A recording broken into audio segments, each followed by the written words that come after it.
You've made the walk. We've come through Bronx Park. We've seen the Valentine Varian House, where Molly worked. We've seen Fort Negro. We're right outside of Bronx Park at Gun Hill Road and Webster Avenue. And we're right at the train tracks that were laid in the 1840s for the Harlem and New York Railroad, later the New York Central, built by the Vanderbilt family, who were originating benefactors of the New York Botanical Garden. And this is where, in 1863, the Civil War got hot right here in your neighborhood. This is where the New York draft riots exploded. I want you to close your eyes, and I want you to look to the north and look to the south. Let's start with the south. So we have, from History Books on the Bronx by Scharf, that the New York draft riots had consequences in Westchester. It is a fact that one of the mayors of New York at that time proposed that New York become an independent republic, wherein New York City business could maintain its commercial relationships with the South because New York City was providing so much of the financing, the insurance, even the manufacturing for raw goods coming from the South. So slavery being ended was going to have enormous economic consequences for the economy of New York, and that was not lost on New York City business people and New York City politicians. So that just helps you set up the climate for what was going on during the American Civil War. It is a fact that up here in the pre-Bronx, then Lower Westchester, quite a few of the newspapers reflected the conscience of the people. That is, a clear majority of people living in these parts were Democrats. And the Democratic Party then bore little relation to the Democratic Party of today in terms of its rhetoric and its focus and its discussion of the place of African Americans in American society. It is a fact that the thrust of the Democratic Party at this time, and this is preserved beautifully in Scharf's book on the history of the Bronx, that Democrats were advocating unity of all the states at any cost. That the Civil War wasn't worth fighting. That it was more important to preserve the Union. And that, in fact,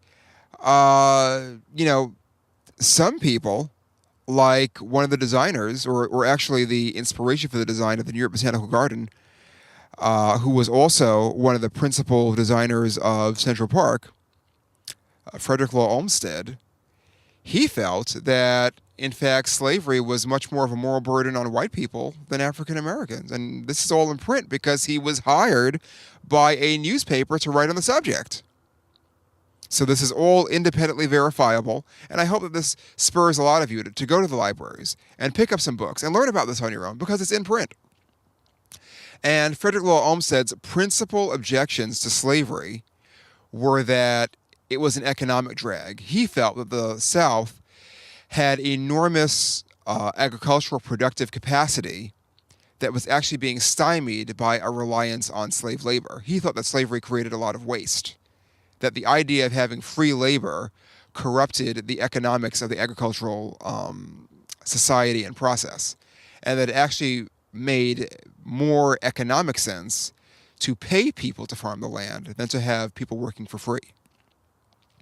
And he specifically said in his writings that no, America should not fight the Civil War. And in fact, felt that slavery was a moral burden on the white populace, that it was corrupting them. So this is the climate in which, in the 1860s, New Yorkers and people who are in the greater New York area are operating. And weekly, papers are pumping out editorials about how horrible it is that we're fighting the Civil War. And actually, they're bashing Lincoln. Lincoln was not popular. Abraham Lincoln was not popular in this part of the country throughout the duration of the Civil War. So within this context, quite a few of the poorer laborers of New York become very angry that Lincoln authorizes a draft and organizes a new agency within the federal government to orchestrate the conduction of the draft and organizing lists of people who will be made to fight the war. And this happens to the great consternation of quite a few working class New Yorkers because there was a clause that individuals could forego their participation in fighting the war. And at this point, we're talking about women because women are coming into battle within the armed forces today, but they were not in combat at all during the American Civil War, except as spies and other positions. And so wealthier, mostly patrician, WASP New Yorkers had the capital to buy their way out of fighting in the American Civil War. And who were they paying for? They were paying for other persons who didn't have the economic wherewithal to buy their way out to fight in their stead. And who was at the bottom of the white socioeconomic ladder? Irish Americans who were coming over because life was simply not viable for so many of them with the potato famine. So you have a large influx of Irish and Irish Americans in New York who are at the lowest rung of the white socioeconomic structure, and economic forces push them to become the surrogate warriors for the WASPs who can afford to get out of the Civil War. So as you can imagine, they are infuriated. News of the draft comes about sometime between Friday of the prior week, and the draft begins to be administered, and it comes into the press in New York that Saturday. The work week at that time was 6 days. Most people did not think of working 5 days, although based on the way the American economy is going now, a lot of people work 7 days a week again, but for different reasons. But most people worked 6 days, and the only day they had off was Sunday. So papers that came out on Saturday printed that there was going to be a draft, and in some cases, papers actually printed the names of people who were going to be drafted. What happens? A lot of Irish get these papers, and they have all day Sunday to read the names and to organize themselves, very often in bars and pubs and saloons, and to express their great displeasure that they are going to be forced to fight a war that they don't particularly care about and certainly don't agree with and definitely don't want to be the ones fighting. And heretofore were able to avoid fighting in. So by Monday, there is great angst, which begins to materialize into riots. Now, only on Tuesday do the riots really reach what becomes the Bronx. And so I told you about that New York and Harlem Railroad. Well, that becomes an artery for people to get from Manhattan into these parts, and they do. So rioters walk along the rails, and they cause havoc at major stations along the route, at Melrose, at West Farms, and here at Williamsbridge, where they destroy draft lists. They tear up railroad tracks, and they damage telegraph wires. Now, damaging train tracks and telegraph wires has two economic and symbolic values associated with it. It was very common during the Civil War in the South for people fighting on the side of the Confederacy to tear up railroad tracks and to tear down telegraph wires for two reasons. A, they were instruments of war. They were communications devices and transportation devices for the North. But also it was a symbol of the North because even though the slave South was one of the 7 wealthiest societies in the whole Western world at the time of the Civil War, they were also technologically backward. They had a very similar relationship to the North that all the colonies had to Great Britain and to France and to Spain during the colonial period. That is, the South, for the most part, was very rural and provided raw materials that were only processed for market in the North, in New England, including New York. And this is a great opportunity to talk about the snuff mill within the New York Botanical Garden and to talk about the old stone mill in Tuckahoe, New York, because the Bronx River has artifacts that are directly related to slavery in America. Every time you visit the New York Botanical Garden or see it online and see the snuff mill, which is now online available as the Stone Mill, it's been rebranded, it's a New York City landmark.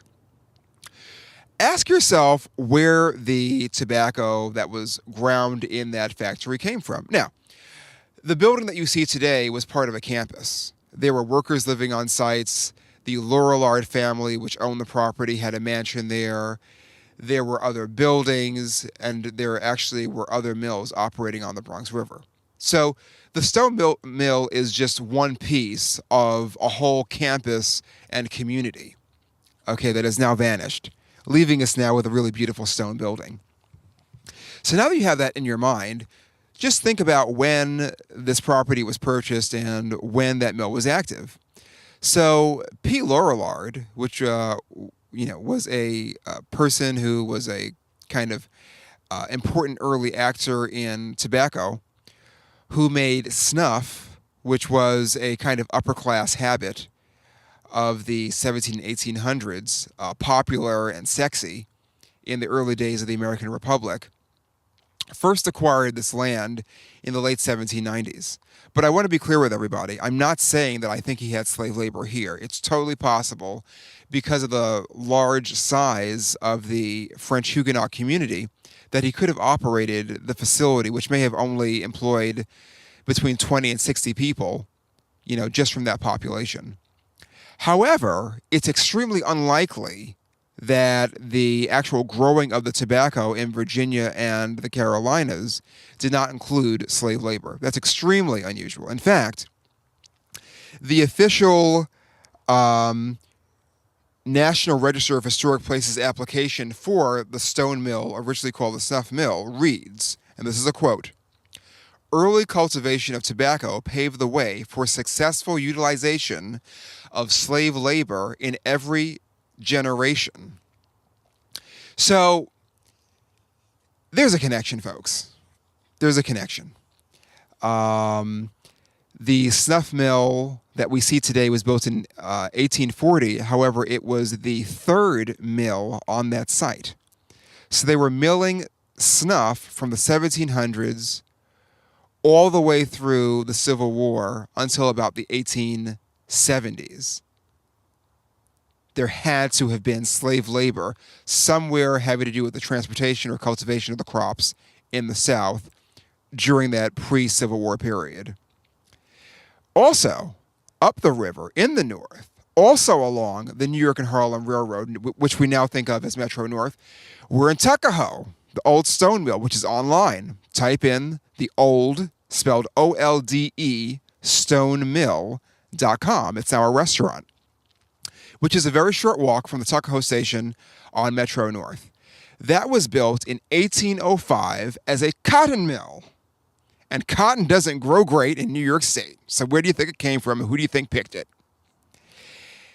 So cotton was processed from the South right there on the Bronx River in Tuckahoe from 1805 to the 1850s.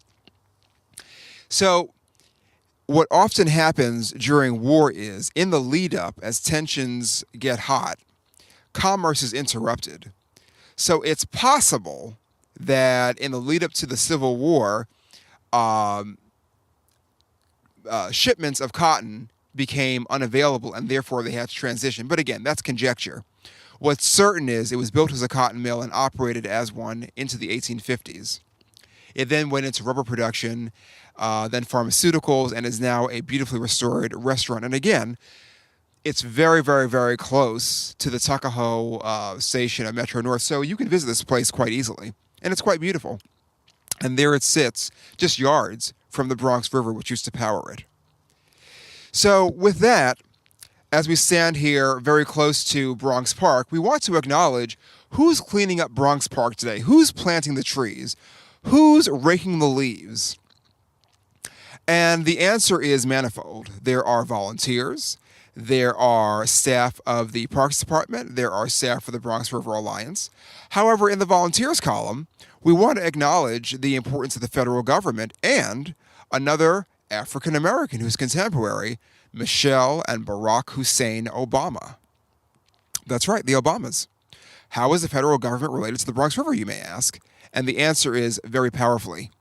Right here in the Bronx River watershed, there are two institutions which have received paid staff through something called the New York Civics Corps, which is run out of the mayor's office.